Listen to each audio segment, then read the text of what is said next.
welcome to another live Brand Doctor podcast show. I have an amazing guest today. Him and I connected on Instagram not too long ago, and it was funny. Guys from Jersey, like me. It's very hard to find these folks on the internet that are from Jersey, believe it or not.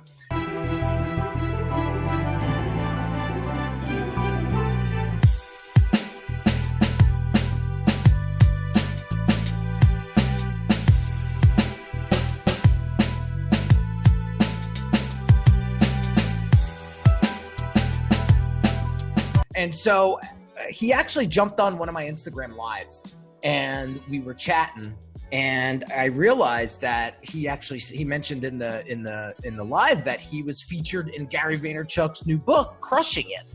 And I was like, oh my God, I gotta have you on the show, dude. We gotta talk about this. How do you get featured in Gary's book? And then when I checked him out even deeper, he's got over 500,000 people following him on YouTube. And he's got quite a big presence. So without further ado, I want to introduce Stephen Marinaro from AKA the Salon Guy to the show. What's going on, Steve? Henry, how you doing, man? Thank you so much for having me. And that's probably one of the best intros. You didn't botch my name. You know what I mean? I think it's the Jersey connection and the bald guy thing. We have this thing. You know what I mean? I'll tell you right now, I apologize in advance to all of my guests. I say to them, listen, I'm going to botch your name up, probably. So I apologize in advance. But I seem to get the Italian last names down. if you don't, you'll wake up the next morning with the car blown up. That's true. That's true. Oh man. So Steven, let's break it down from the beginning. I want to start from scratch here. Talk to me a little bit about why you built your business, where that passion came from, and how you got to where you're at today. Yeah. Well, first thing I always tell people, I was born. And then I apologize. I have really bad jokes. My humor is horrible. It's interesting. Being the salon guy, that name came from spending 20-something years in the beauty industry. And how I got into the beauty industry was having a crush on a girl who worked at a hair salon down the street from where I lived at a very, very young age. And right out of high school, I had graduated high school, and I would walk by this place. It wasn't considered stalking back then. And I would see her from a distance, like pretty far away. And she had this striking jet black hair. And I was like, my gosh, that girl's like beautiful. And I was sure it wasn't my wife? Hey, I don't think so. You're describing my wife here. Yeah. So I was like, I want to go in there to meet her. I need an angle. So my angle was, I want to go in there and just get a job, like taking out the trash or cleaning up. I went in there and two things happened. One, I realized she was like 30 years older than I was. And she realized, oh, this is literally just a kid. So that instant like flirting from like 100 feet away or whatever just ended right then and there. And they were like, are you a hairstylist? I'm like, what do you know? I'm a high school graduate. I'm looking for a job. And they're like, well, like, we'll take you on just to kind of, what are you doing? And at the time, I was a nightclub DJ. I was DJing at one of the biggest nightclubs, New York, Limelight in New York. Yeah. Yep. Yeah. I was a raver, a big partier and stuff like that. And so I didn't have my career path really set, but I was still doing stuff. And that was what introduced me to the salon industry. Then I went to school for it, went to cosmetology school, worked at that salon part-time. I continued to DJ. I chose the nightlife over working at some point, which kind of messed things up a little bit. And then that really is what started my career into the salon industry, going to hair shows, finding a mentor. Like the things I learned when I was first in the industry from having my mentor are literally things that people still wouldn't even want to do to this day. Like this guy challenged me, which was like lifelong lessons that I learned from what I had to do to even get to the point where I was at. And, by 2021, I was working for L'Oreal, and which my mentor was working for L'Oreal, because I was like, I want to do just what you're doing. He was like, you need 3 years experience of working in a salon. That 3 years was like my apprenticeship, my mentorship from him, like the worst of the worst I ever experienced. And that really is what got me into the industry. I actually left the beauty industry. After about 6-7 years in, I wanted to be a hero. I went into public safety. I went to law enforcement. After 9/11, I got out, and then I came back into the salon industry. It was a tough for me to get back into as far as my hands and my craft. And then what really started the Salon Guy was based off of a tragedy. And a lot of successful entrepreneurs, they start from they have this really, really low, and then they bring themselves back up and rise up. A lot of successful people, rappers, like they've all either been homeless, they've been broke, some major tragedy. I was adopted, and my mother who adopted me had passed away, right? And it was really tough for me because this is a woman who I spent my whole life caring for, and she was a widow, you know, little Italian woman, but she was like a little tank, you know. She was a great woman. She was in her 50s when she adopted me, so she was in her like late 80s when she passed. And I said, I want to do something that is going to be in memory of her, that's going to be 100% in on me. Went onto YouTube, randomly typed in motivational speeches, and I found Gary doing his speech, like it was a Web 2.0 thing, and it was like, stop doing stuff you hate. Learned he had a book called Crush It, and I was like, this is it, read Crush It. Step 1, buy a video camera, start putting yourself out there. I literally followed that book to a T, and I spent about 3.5 to 4 years building up the Salon Guy, having no idea really how to do it, because I was one of the first guys on the internet in my industry to start putting out hair content and stuff like that. And then it was just, you know, the last 9.5 years has been just the hustle, the blood, sweat, and tears, the sweat equity. The last 3.5 to 4 years is when I finally embraced how to become a business and how to make money off of my brand. And, you know, so it's just been a long journey. I'm at the happiest stage right now because I'm all in on myself 100%, but I'm also the most stressed out. I work 7 days a week. It's literally, you know, trying to get the clients, as you know, trying to get them is one thing and trying to keep them is just as hard. So in a nutshell, that is basically how I've, you know, and there's a lot of different things which we'll talk about involved in those different phases of my life. But in a nutshell, that's kind of my legacy of who I am, you know? I love it. And so let me ask you a question, because there's a lot of, I really love the simplicity that you have when it comes to your brand itself. And it's the Salon Guy. Like, that's you. Yeah. The Salon Guy. And so what went into developing that name? I want to talk about that first. And then I want to get into how the hell that you built up 500,000 followers on YouTube. Yeah.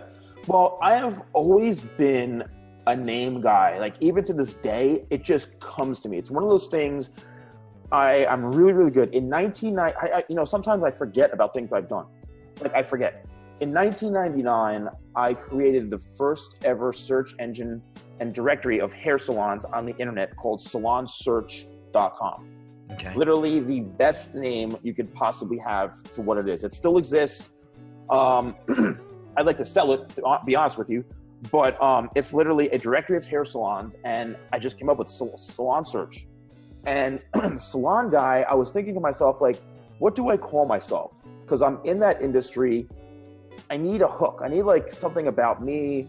And I was like, I don't know, like the Salon Guy. Like, that's who I am. I just love how simple it is, and it's straight to the point. People know exactly who you are. And it was funny. I was actually watching a Gary Vee video the other day, and he was talking about crushing it. And I know you're featured in that book. And he was like, yeah, it's like Salon Guy on YouTube, as he said in his presentation. And I was like, holy shit, but he's going to be on the show on Monday. That's pretty awesome. That's pretty awesome. So I just love how you just had this natural, you know, this natural instinct to create simplicity. And I think at the end of the day, you know, all of our clients out there are looking for simplicity. Like, how can we help them relieve the anxiety and make things more simple in their lives? Because I think today we're just inundated with ads and inundated with information. How the hell does one keep it simple? Right. And so I feel like that's one of your superpowers, which I will definitely shed some light on in a second. But now talk to me about how you built up 500,000 subscribers on YouTube. Yeah. Everybody is really fascinated with numbers on YouTube. And it's, you know, honestly, it's taken me, I feel like when I look at other YouTubers, that I should have 2-3 million subscribers, to be honest with you. I've been on YouTube 9.5 years. The first 3 to 4 years at least, I really had no idea about, I mean, some of my videos I go back to, I don't even have any meta tags. Like, are there anything in the descriptions? Like, I had no idea what optimization was on YouTube. Like, I really had no idea. What really started to help me grow, which doesn't happen for everyone, was the opportunities that I had, the publicity that I had, which I all did on my own, right? Connecting myself. I had the best advice ever from a friend of mine I haven't talked to in a while. When I first started the Salon Guy, my whole goal was to, like, I was putting out motivational videos and I was putting out hair videos of me, like, in my basement. And I was like, I want to take this out. I want to start going and interviewing other people. So I would go to, like, a salon owner and I go visit their salon, talk about business stuff. And then I started going to events. And, you know, I was like, hey, I'm Steven, the Salon Guy, with, you know, Bob, the salon owner, and Bob, the salon owner, blah, blah. So people were recognizing me. I was building up my credibility of, like, the Salon Guy. It's so cool. Until somebody, my friend who was on TV, a TV show, he said to me, he goes, you need to start attaching yourself to stuff that's much bigger than you. I'm like, what are you talking about? He's like, you got to interview celebrities. You got to do this. You got to do that. I'm like, how on earth do I even do that? Simple formula. I followed that formula. I took his advice. Can you say what it is? I mean, what are you holding back here? It's the secret juice, man. You know what I mean? He goes, oh, okay, it's simple. If you want to go to, like, I did 8 seasons of Mercedes-Benz Fashion Week, like, covering Fashion Week in New York. All of these events, if you're like a press, you know, you have a brand or any sort of like media-related thing, you can apply for press credentials. I even said to him, how do I go do this? He goes, apply for press credentials, go with a video camera, go with a microphone, and try to interview celebrities. These events are like literally celebrity, like, infested with people all over the place. So I said, okay. I went in, I got the press credentials. I'm walking around and you look at the front row. He's like, look for the front row. I see, like, a buffet of celebrities. Like who? I mean, this is so long ago, man. I've interviewed, like, Alyssa Milano. I've interviewed Regis. Oh my God, man. Who else? There's so many people. The list goes on and on and on. And I just started interviewing them. And now the Salon Guy is with Regis, or the Salon Guy is right. And so did you just have the guy owns to go up to them and be like, yeah, hey, my name's the Salon Guy, like, and you just start whipping questions out? So here's the thing, is you literally have 3 to 5 seconds to pitch yourself, because these people are all guarded by a PR person. So I was using sales tactics to say, how do I sell myself to get through the gatekeeper, to get to the celebrity? So I would be like, hey, I'm Steven, the Salon Guy, and I interview celebrities about hair and fashion, and, you know, like, and I just want to talk to them and interview them about, like, you know, the collection and stuff like that. Okay, no problem. You know, my thick one's like, I'm a hairstylist and I have my own, you know, like a vlogger and stuff like that. Okay, sure. I got no's, but I got a lot of yeses. And sometimes I went directly to the celebrity themselves or the high profile guest. And before you know it, hey guys, I'm, you know, Steven, the Salon Guy here, and I'm here with so-and-so and so-and-so. Like, you know, I would just ask them unique questions. It was very, like, personable. I joked around with them. I was building my own personality of me being on camera. And I was already on camera anyway. But now it went from me, like, talking with salon owners to now, like, celebrities and fashion designers and stuff like that. And I went from that to then going to, like, the Oscars, and then going to, like, the Victoria's Secret fashion show, and then being on, like, TV. And now, how'd you get into those? Same thing. Credentials, building up the credibility of, like, when I apply, because they always want to know what you've done. Oh, Steven's done this. Oh, because it's attaching myself to things much bigger than me. Wow. It's not easy to do. Right. But it also takes a lot of cojones. It takes a lot of persistence, dedication. Also, my training that I've had. I mean, dude, I've been through like the fire academy, police academy.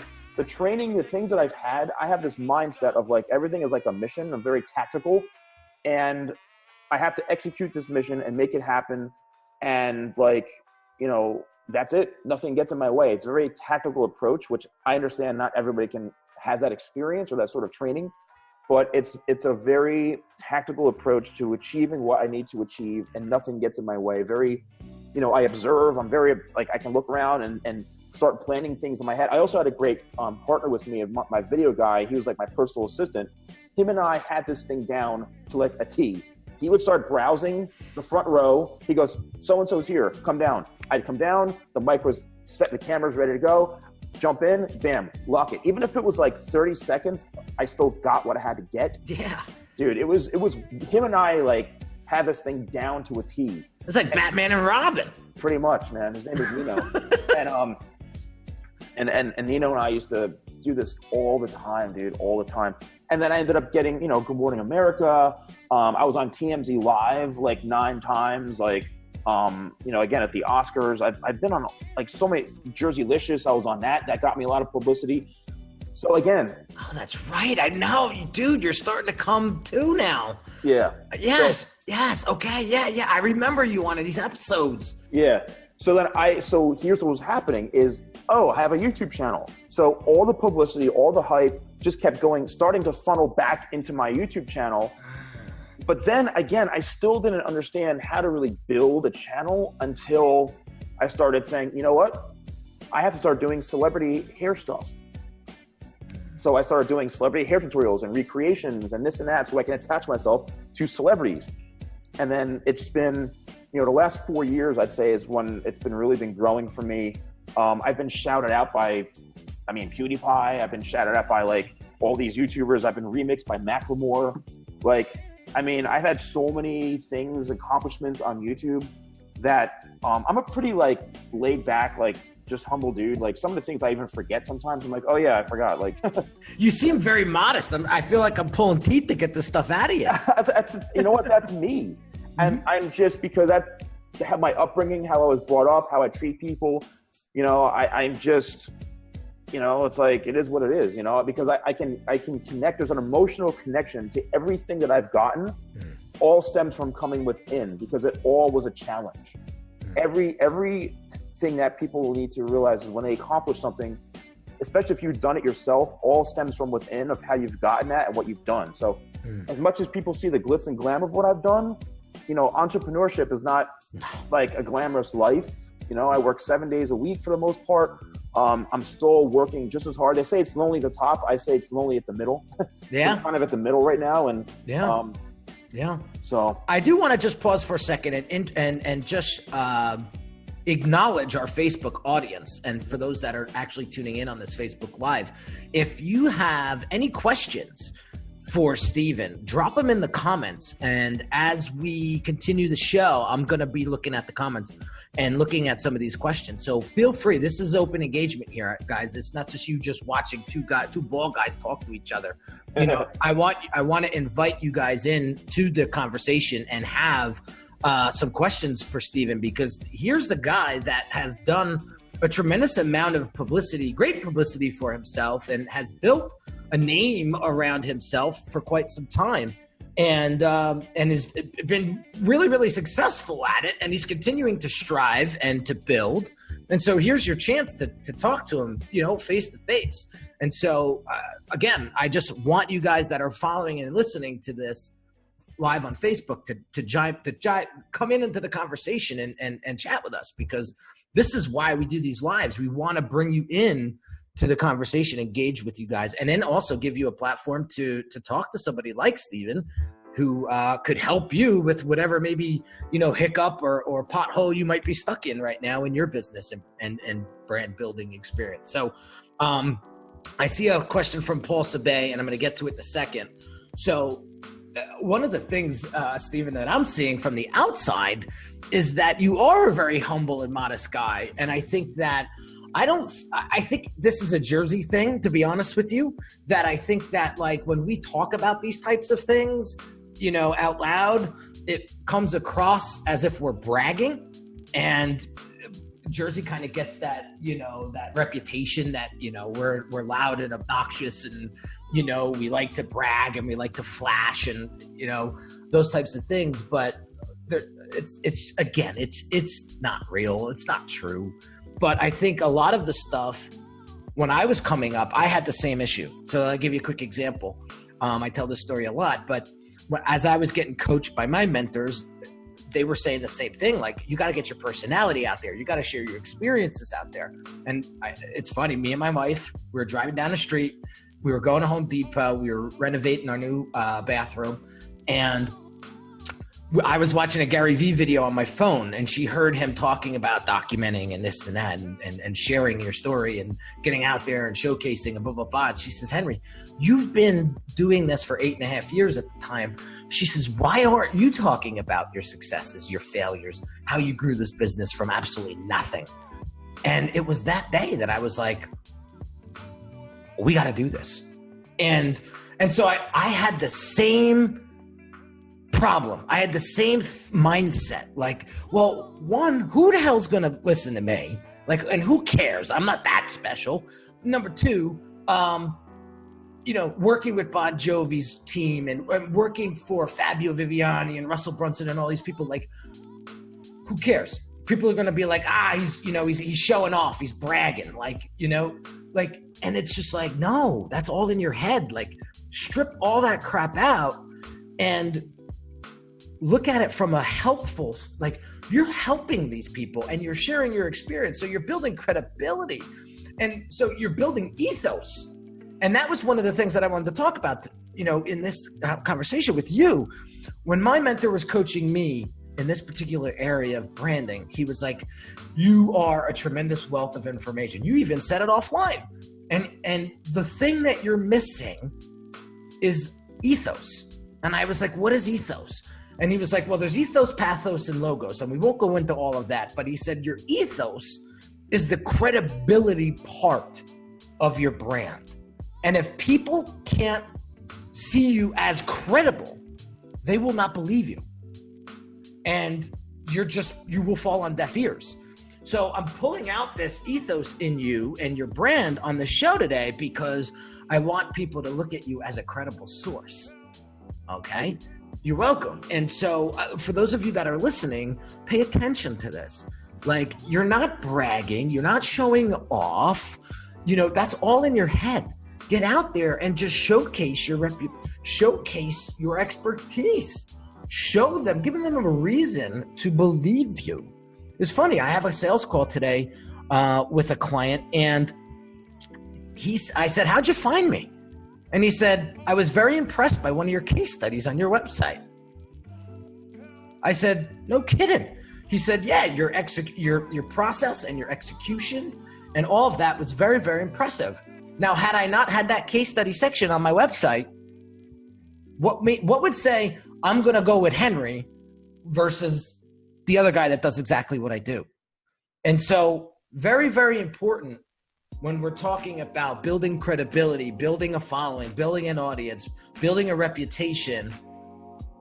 If you don't give them a reason to follow you, then and showcase your expertise, then how are you going to stand out from all the other noise? Right? So, all right, I'm going to shut up. This is your show. So talk to me about how you actually built the YouTube channel now to 500,000 subs. Yeah, I mean, so from the credibility aspect, like you just mentioned, and thank you for kind of acknowledging, it also stems back to your story. I think your legacy. It's like, why are you an Apple guy? Most likely it's because you've watched like the movie Steve Jobs, or you believe in him, or you know what I mean? Or so everybody follows who they follow because of their legacy. On YouTube now, I'm really trying to push that of like, and I'm in a very competitive space, which, we'll talk about hopefully at some point, but I'm in a very competitive space. But building up the actual, like technically is creating, a schedule. I would like every Monday, Wednesday and Friday, I'm posting videos. I've tried 5 days a week. I've tried, 1 day a week. I was very inconsistent earlier on. I was posting. You have to literally put yourself into your own world and be so committed to that one video that you're making, and nothing else around you is going to distract you. You have to be all in on the video. So I see so many people out there that are trying to put out content and they're so passionate about what they do. And it just comes down to the lighting is horrible. The video quality is horrible. And I watch people who are just like the same, you know, just regular people that are posting stuff, and their stuff looks so much better just because of the presentation, the editing. They make it more fun, they make it more engaging. So it's really, you'll learn how to edit, learn how to shoot video properly, watch videos on YouTube. I learned how to shoot and edit because early on, when I was doing all these interviews and these event cover, I used to get asked every 5 minutes to go to an event to cover it, because everybody knew the Salon Guy was hot and trendy, and you know he's the one at all the events. He's like the Ryan Seacrest, and he's getting it. So everybody, there was no money in this. There was no money. I would literally give a camera guy, here's $20 for gas. Like, I'm literally making no money on this. The reason you're here is because I appreciate you believing in me and there's opportunities, but like I have like 10 or $20 for gas. Like, here you go. And I always learn, and this is probably like an Italian thing, I think, is always take care of people. You know what I mean? No matter what it is. Here's $10, man. Here's $15. Here's $5. Like, I don't care how much it is. Show appreciation to the people who are supporting you in some sort of way, because so many things that I went through, I never even got a thank you. Yeah. So it's the truth. Yeah. No, it's the truth. You go on it. You without people, you will not. You will not survive. I mean, as far as branding goes, as far as building your business, you cannot build a business, a reputable, a profitable, a successful business by yourself. I don't care what people say. I'm self-made this, I'm self-made that. I don't believe it because without people, how are you going to scale? How are you going to get to the next level? You cannot be everything inside of your business. And I scream that, from the mountaintops. And so I love the fact that you bootstrapped. And, you took 10 of the $20 you did have in your pocket, and you was like, hey, pal, can you help me out here? This, I believe in your talents here. This is going to be something one day. And for those folks to believe that and to come in and come on board, listen, that says a lot about them and it says a lot about you. And so let me ask you a quick question though. Where did you get the content ideas from? Like, I'm constantly hustling online and joining groups and just asking questions to see where the pain points are so that I can develop content around it. So how'd you develop contents that got massive viewership? Like I said, attaching myself to celebrities. That's it. So people saw the celebrities. So you connected so this is great. Russell Brunson talks about this in his book. Yeah. You elevated your status by getting around higher caliber, higher status people. Yep. And that literally just from association brought you to the next level. I mean, I've seen it 1,000 times. Russell Brunson talks about me a lot. And Branson? I'm sorry. No. Brunson from the ClickFunnels. Okay. And a lot of folks that come into my world, I ask how you found me, and they said, oh, well, Russell talked about you on his podcast, or Russell had you in one of his videos, or Russell. And I said to myself, okay, so look at what happened here. I'm basically now associated with Russell as the funnel guy. He coined me as the $1 million brander, and I never played up on that name. I should have played up on that name a lot, but just goes to show when you get around the right people, the right things starts to happen. Right. Yeah, so you hang around. Yeah. So I got a couple questions here. Paul Sabay, he's awesome. He always comes on the show and he's always asking great questions. So I want to get to a couple questions here. We're kind of at the halfway mark. What top 3 events do you enjoy going to hone in on your craft? Well, being that, I'm by trade a hairstylist, I used to go to trade shows, shows, but, and I haven't been doing a lot of event coverage as of now, just because honestly, there's no money in it. And I'm more of an entrepreneur right now. And for those 3 to 4 years of going to events, I literally was spending money. I was not making any money unless I went to a brand and say, hey, I'm going to be at the Oscars. And I started to learn after a while, hey, I'm going to be at the Oscars. How would you like to sponsor my content? And then be like, what do you mean? I'm like, well, when's the next time you're going to be attached to the Oscars? Pay me $2,000 to be in my video. And literally I put your logo at the beginning of my video and give you a shout out while I'm on the red carpet at the Oscars. So I like that. Yeah. That's fancy footwork right there, my friend. That's great thinking. because I mean, and that, I probably could get double that now. Like, you know, so I was thinking to myself, because how am I going to go to LA, pay for my travel, pay for my hotel, my room board, like pay for a camera guy? How am I going to pay for all this? So even if somebody paid me $2,000, like I probably made zero on that because it all went to the experience. But at the same time, I would say to people, hey, guess what? You're on my team. You're also going to you're going to be involved with what I'm doing. So it's worth some value to you. You know what I mean? Right. Listen, you put that on your resume. You put that in your experience bucket. Like, that makes sense. Okay, good. So lately I've been going to a lot more like business networking events, things that where there are more opportunities for me. I know I can go to mostly even outside of my industry now, because I'm so much more on the entrepreneur mindset, the social media stuff, the branding, the business, you know. I like to be like featured. Sometimes people bring me on as a guest. They'll be like, you know, so I think going to events, you have to really make sure it's going to be worth your while at this point. If you're paying for it, if you're asked to go to one, you have to make sure it's going to be like something that you're going to get something out of, and that it's going to be the right move for you to do with your time.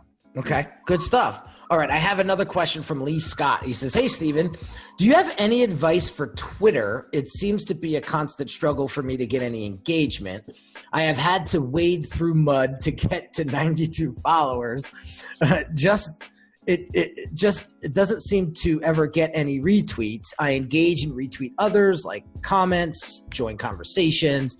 I just don't seem to get anything back. Yeah. You know, I have my own struggles with Twitter too.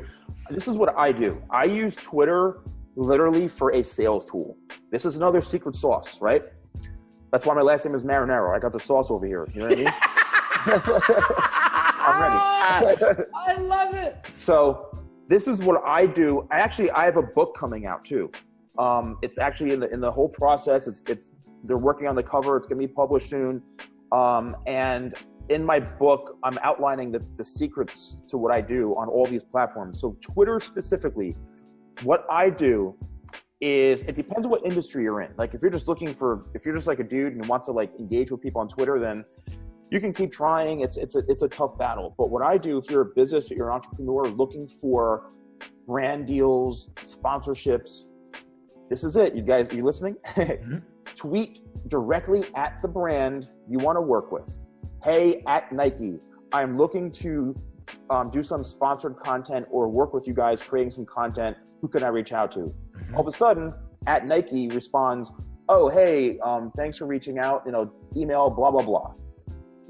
Some of my biggest deals that I've landed is literally direct tweeting to brands, because you think, one, it's public. If they don't respond, they may think, oh, we're going to look bad. We have to respond.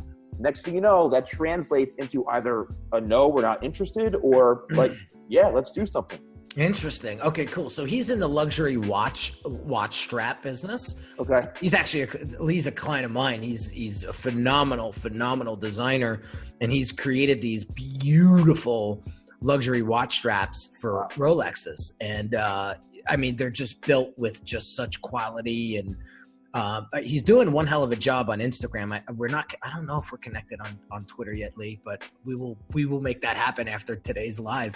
So some of the brands that I could see him connecting with is like some of the high-end fashion Instagram pages, right? How can they collab together? You know, we would have to take some time and strategize that out and figure out how could Lee be of value to them and vice versa, right? Like, but I could see him reaching out to Rolex directly, right? Give that a whirl. You never freaking know. But then look at some of the indirect connections there inside of the luxury watch world as well, right? Yep. There's actually a guy on YouTube who just had me on his show. He's doing a podcast, and he reviews watches. He's like a watch guy, and so there's a lot of people. There's like these monthly boxes of fashion that get watches. There's so many watch companies on the internet now that are just sending influencer stuff for free just to get a review, so it's connecting with those brands, maybe those watch companies, building some influencer marketing. One of my clients, actually, because I still see clients privately, I do their hair and stuff. One of my clients is the CFO of Rolex, So, I mean, we talk about stuff all the time. And he tells me, I ask him business questions about about the company and about Rolex and all sorts of stuff. And even like technical questions about like vendors and things like that. Like there's so much information that I've learned about just that company, that brand, of who they work with, how it's amazing. That's awesome. Yeah. So it's again, it's networking, it's connected with folks, it's getting out there. It's that DM. I mean, Gary does talk about that a lot lately. You know, the connections, the relationships, you know, they're all in the DM, you know, that direct message, the private message, you know, taking the conversation from public to private and just creating that relationship. You know, I put a post out on Instagram last Friday, you know, I said relationships first, business second. And if you can have that mentality and be patient enough to have that mentality, you're going to start to build up a lot of great relationships that are going to spiral into other opportunities. And so you just got to be patient, and you got to go into the relationship not with the mentality of what can this person do for me, but to go into the relationship and say, how can I help this person? And that was a big mindset thing for me. All right. I'll be honest with you. When I was coming up, I came up in the nightlife industry too, believe it or not. I was the one that did all the nightclub flyers for everybody for 5-6 years straight, you know, and I had all the accounts in New Jersey, New York, all of them. I used to do Packies. I used to do QXTs for 8 years. I was a main floor DJ there. I did the Melody Bar, New Brunswick. Yeah. So it's funny. It's funny how it's ironic how we both came up in that industry. And so, you know, but here's was my mentality, right? What can they do for me? Like let's create this relationship so I can get something out of it. Right. And I lived my life like that for years. And let me tell you something, that's not the way to build a business. That is not the right mindset to have. And when you can let that go and release that and put it on, just erase that and be more of a servant leader, that's one of the things that I've just been consuming tremendously, and just watching all of the successful entrepreneurs in 2018 and beyond. They're coming from this serving. What can I do for you? I know when I'm working with an excellent client, when they come on into my world and they say, how can I help you? You know, Fabio Viviani the other day said something beautiful on the phone. He said to me, he said, Henry, what are you trying to do for the next 6 months? And I said, I'm just trying to get in front of more notable people. I'm trying to get in front of a larger audience, because I have a lot to say, and I want to help a lot of people build a great brand and business. And he says, this is what I'm going to do. He said, let me just get through this launch. And he says, write me a quick little 5-lined email that I could use as a template, and I will connect you with 30 of my friends at least once a week and get you in front of some. And he goes, now, don't get me wrong, some people are going to say no and be okay with, you're going to have to be okay with that. But he said, you're going to get some yeses too. Wow. And, you know, for Fabio to take time out of his day, right? The guy's got like 200 restaurants across the country. He's a $100 million man. He runs very successful businesses. He's going to do that for me. Right? And it almost, I'm sitting here at my desk almost in tears, because Fabio said, dude, you're family now. And I could cry now just thinking about it. And I got to think about those things and how blessed I am and grateful I am for those people to want to do that. But that's great leadership. That's how those folks got to where they're at, not by taking, right? Yep. There's a big lesson learned. So I don't want to skip this, but we are wrapping up, and we gotta start wrapping up here. How the hell did you get featured in Gary's book, Crushing It? I feel like we're just getting started. Jeez, we haven't even gotten to the real heavy duty stuff. So, okay, quick story about Gary is 9.5 years ago or so is when I learned about him, read the book, Crush It. I would send him tweets. I would send him emails. Nothing would happen. And then one day I learned about he had the wine store over in Springfield, wine library. I said, all right, let me try something. So I went over there and I met his brother-in-law, Justin, and I just introduced myself, and I'm like, oh, I'm a big fan of Gary, and, you know, we're talking. He gave me a tour around the whole place, and we had a great conversation. I bought some wine just to, you know, show some support. I did buy some wine, and I'm walking out to my car, and I'm like, what am I, an idiot? What the hell am I doing? I was literally about to leave and go home, and I said, I have to do a strategy. So I went back, I went to Justin. Hey, Justin, can I get a photo with you? Yeah, of course. Took a photo with Justin, tweeted it to Gary. Hey, with @Justin @Wine Library, blah, blah, blah. He retweeted it and said, amazing. So all of a sudden it went from that to, you know, buying, again, going to connect with Justin, buying some wine, emailed Gary, and he responded. Finally, after a year and a half, he responded back. He's like, oh, I know you've been to the store and, you know, getting some wine. That's awesome, blah, blah, blah, blah. So, because now he saw that I'm supporting him by buying wine, and I bought Crush It and all that stuff. So he sees me as, you know, a customer who's bringing value to his business. So made that connection with him. And then we set up a phone call. He did a 15-minute phone call with me, and like we talked and we connected. And then he had me on like a random live stream he did. Like, I mean, we're talking like 8 years ago or something like that, 7, 8 years ago. He had me on there. Just building up some rapport with him, building up a relationship, you know, randomly connected with him, you know, staying in touch. I email him for some questions, some advice here and there, never abusing any of the relationship, seeing him in person a number of times, like just a journey of like building up credibility with him and not ever asking him or taking advantage.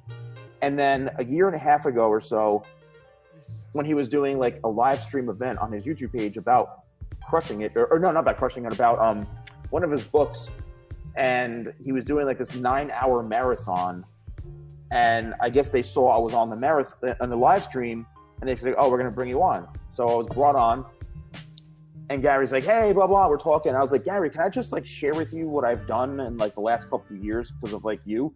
He's like, of course. So I told him, oh, Good Morning America and this and blah blah blah blah blah. And he was like, dude, he was just like, he's like, you know, Steven, I know that Crush It is what started for you. And I'm 100% coming out with a new book, which he was titling Crushed It. He goes, I 100% want you to be part of this book. He's like, I'm going to interview for this book. I'm going to have you part of it. We're going to share your story, blah, blah, blah, blah. He literally asked me live. I think I was probably the first person he publicly even asked to be in his book. And he goes, we'll make it happen. And I was like, okay, cool. Like, I didn't even think of, you know, then like a long time after, like I was waiting, I'm like, you know, I haven't heard from his people. I would email them. And finally his ghostwriter, Stephanie, contacted me. She's like, you know, I was told that, you know, you're going to be in the book and blah, blah, blah. And Gary, you know, the whole thing. So we interviewed each other like an hour. She interviewed me, hour and a half. And then next thing you know, I got the book. And I was flipping through the pages and I couldn't find myself. I literally, like, whatever hair is on my head was like, fell out. And I was about to have a heart attack. I'm like, he promised me, you know, publicly 2 times on video, he's going to put me in a book. I was flipping out. I gave it to one of my team members. I go, skim through this book and find me. Or if you don't find me, I'm literally jumping off the roof of this building. So all of a sudden, 10 minutes in, here you are. I'm like, what? So I go in. Now, I thought I was going to have a bigger portion in the book, not to be like super, you know, whatever, but just she interviewed me for so long. And I guess there were so many hundreds of people, I guess, you know, they had talked to or whatever. And there's the blurb. It's a nice blurb about me, you know, and a nice section, a quote. A lot of people have been quoting my quote that was in there. That was it, man. Building a relationship with him. So I just want to highlight that to the folks that are listening and watching, how important it is to, again, be patient, create a relationship with an influencer out of pure love, like not expecting anything in return. You know, I love the approach that you gave first. I mean, you basically used his teachings and his education on him. And you know, not like you did it maliciously by any means, but you came first with value. And that is something that when people say, you know, And that's his big thing, 51-49. I want to help you 51% all the time. And that's some of the things that we need to do as entrepreneurs when we're building our brand. I don't care if you just started. I don't care if you're 10 years in, like we are. You're 22 something years in, right? Like that should never stop. I think look at John Paul LaGeorgia. Is it LaGeorgia? LaGeorgia. Yeah. Like when I saw that documentary on him, I think it was Netflix it was on my cable. It was on demand. I could not believe this guy lived out of his car twice. And now he owns like tremendous, oh my God, he's over 100 million, right? He might be in the billions at this point, right? But guy owns Patron, tequila, the whole nine, right? Dude, that guy just gives. And it's like the more this guy gives, the more opportunity he gets. Like the bigger he grows. And so I've been thinking about that a lot lately. And I said, how do I become part of that? How do I make Unique Designz part of something bigger? How do I make an impact? So I went around and I started looking at nonprofits. I started looking at things that I found that I wanted to contribute to, because it not only makes me feel good, but I am impacting hundreds of people and thousands of people, you know? And so I pick and choose what those things are wisely, but you got to give. Like, it's not this take mentality. You're never going to get anywhere. And it's funny when I see people walking around, like I was at this leadership dinner the other day, or this breakfast the other day. And, you know, there were some folks out there that I just got this weird energy from, because it was like, take, versus like, let me just provide value to you, you know? And so huge nuggets there. Just one thing about what you're saying, it's, you know, I know Gary talks about that a lot, and, you know, I have a flip side to that. It's very important to give value. As you and I have experienced, I know you have and I have, is climbing up that ladder of giving value. You start to realize that you could be potentially wasting a lot of your time and resources with certain things, right? Like, yeah, put this into context. What do you mean? Like, you're wasting you're because it always comes back to, as entrepreneurs, ABC, always be closing. It comes back to being an entrepreneur. Even Gary, he says you basically use social media to sell shit. With all the stuff that he does goes back into, I've given you hours and hours of free information, buy my book. Mm-hmm. It all comes back to selling. And nobody really talks about that. But like, when I'm like prospecting people, or I'm like looking at, like, I am, and it's not selfishly, but it's like I'm looking down the road saying, if I invest my time and resources to somebody, and literally nothing is going to come out from this, from a business transaction down the road, just at this stage, being as busy and hungry as I am, and I do separate the two. Like, I'm more than happy to give advice to people. I'm more than happy to inspire people, motivate. But if I'm going to invest my time in giving value to somebody when I know nothing is going to come from it in the end, at this stage, people have to realize that. Like, you may not be wasting your time, but like, you have to have a strategy even in giving value to someone. Well, here's the thing. Right? Like, here's the thing. I think eventually, like, if you don't ask, the answer is always no. Right? So if you just simply ask, you're going to be, you're going to win. You know what I mean? You're going to win. And so you just have to ask and continue to ask, and but always have that give more than I take. Yeah. I mean, that's it. And I don't look at it as wasting time. I did. I'm not going to lie. There was parts of my life and my career where I thought that I'm wasting my time with this person. They're not really taking it seriously, blah, blah, blah. And if that's the case, then, you know, you simply part ways, and you're still buds, you know, you don't write them off, you know what I mean? But like, yeah, I think that the more I don't expect anything in return, the more I give. It's crazy. Like, and so you just have to have that mentality. It's a mindset thing. It's nothing else. And when you could play that and ask at the same time when it's appropriate, I think that's when you win. But I think for you, Steven, it's getting out there, showing your credibility, showing your expertise, showing that you've been in the game for how long, you know what I mean? And you've learned so many different things along the way that there's a value to that people will pay top dollar for, because it saves them time, period. Like, I would much rather hire you to get me to where I want to be on YouTube, for example, because you proved to me that you have 500,000 people following you on YouTube. That tells me that you're freaking doing something right over there. Yeah. Right? Yeah. Now, I'll hire you before I go and try to figure all that out on myself. Yeah. I mean, it is what it is. So anyway, listen, we got to wrap this up. I want to just first and foremost thank you from the bottom of my heart for coming on the show, spend an hour of your day with me today, and just sharing just all the nuggets and value that you have. That's awesome. Thank you, man. And thank you, Henry, for having me on. And the love goes right back to you, not just being a Jersey bald guy. It goes right back, you know. I really appreciate it. And, you know, it's amazing how this happens so quickly. That's how the universe works. You know, you just put it out there, and it was almost like no expectation. You just, hey, here's what it is. So thank you and I definitely want to do something with you at some point. I mean, whatever I can do. I'm watching your stuff now too, and I'm like, wow, you're really, really smart. You have a lot of good information, and you know, I'd love to continue the relationship, man. Yeah, well, we're gonna make that happen, hands down, without a doubt. So, real quick, guys, I just want to do some quick housekeeping stuff. I hope you enjoyed today's show, and I hope you got some value out of it. If you did, please share it and subscribe to this podcast.